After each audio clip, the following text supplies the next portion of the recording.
Listen, it's funny, but so my daughter we was talking, and I was saying like, baby, daddy be trying to pour into you, give you all the game, so you can Mhm. sidestep these landmines. She's like, daddy, you gotta let me live my life though, Hanifa. I'm like, God, I just need you to. Then I'm like, you're right. So you're right. They gotta, do their own thing. I Um, do. which one of your parents influence as a parent influenced how you parent? Ooh. Okay, so I would say it's been a mixture. So, um, when my daughter was younger, because I was a young parent, right? So I Mhm. still had a lot of that memory of the way I was raised. Sure. And so foundationally, I feel like I was a bit more strict on her, just with Mm. rules, you do this, and there was a lot of structure there. As I've grown and I've matured as, like an adult and as a parent, I've really gone the route of more so moving into the way my dad has always parented, which was providing advice, but also allowing space for us to be who we need to be. Like it's Mhm. really, and I Wow. never thought I'd say that, to be honest with you.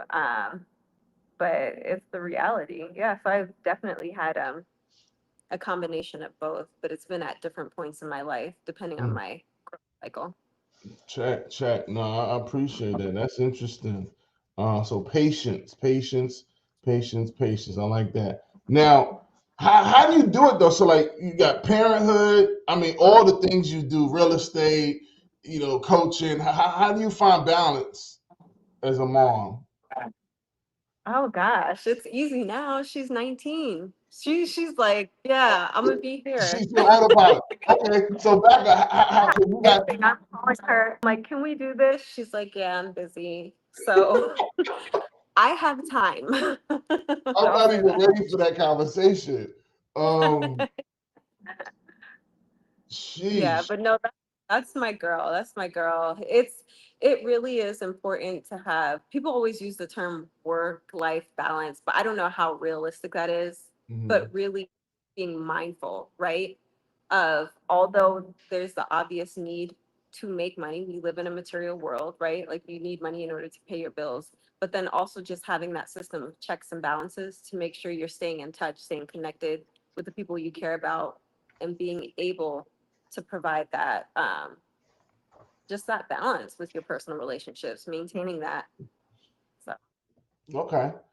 So let's pivot. One of the things I love to do when I bring guests on is what you promoting, what you building, what can we support? Talk to us about. I know of NeuroEdge. yeah.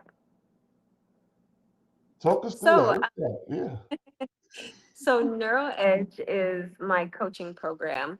So obviously, you know me to do commercial real estate. So my coaching program is really geared towards anyone in the financial sector or real estate sector that is already an established entrepreneur or already has their business established, and they've come across obstacles that have hindered the growth. So, anybody who's an entrepreneur knows at a certain trajectory in your business, maybe sometimes things start to taper off, and either you can overcome that obstacle or sometimes it kind of just plateaus out. So there's always a metaphysical reason for any type of physical circumstance that we have.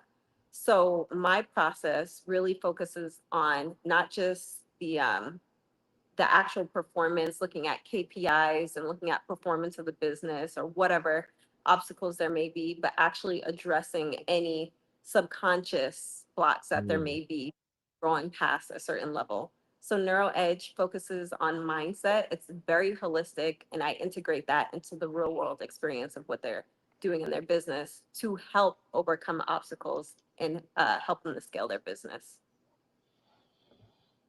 So many thoughts and questions. Okay, so what's your undergrad in? Your undergrad is in transformational psychology. Okay. How'd you even choose that? Like, how'd you get to that? I think just in doing a lot of personal work for myself, Mm, um, just doing the personal work, it kind of led me down a path of delving deeper into the psyche, and then just realizing at a certain point that that's where my passion was. I'm like, more mm, people know this. How can I get this out here? Right? Like, I need to share this information. I felt like it was so transformational for myself, just with everything that I had been through in my life, yeah. up to where I had actually found, what I found. And I feel like in our world, even in our communities, a lot of us don't get exposed necessarily to that world. So I just Right. want to be able to platform where um, I'm integrating real life Mm, business, hmm. informational psychology aspect of things to help people grow inward and reflect that outward in their business as well. So I'm gonna come back to that. I got they might be on tonight. Some of my students teach first year experience, and I have straight out of high school first year, or started college, took time off, came back, or started college, took a lot of time off.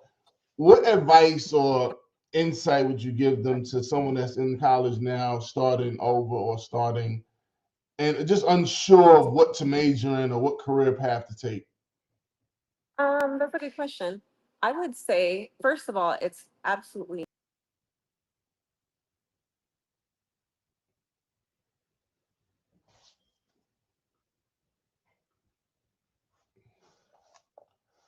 Wait, honey, if you can hear me?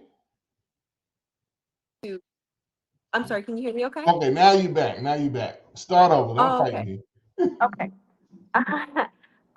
So I would say that, first of all, to understand that life is a continuing cycle of growth, right? So it's never too late to start. Some people feel like, oh, well, I've already spent this much time doing this. And they feel like, maybe it's too late to change the trajectory, but we never will learn it all, right? There's Mm, always there's always something new that we can do to help ourselves and help other people. And when it mm, comes down to honing down on purpose, I always advise, you know, find yourself looking in the direction of what it is that you truly, truly, truly enjoy doing. Like, what gives you joy, right?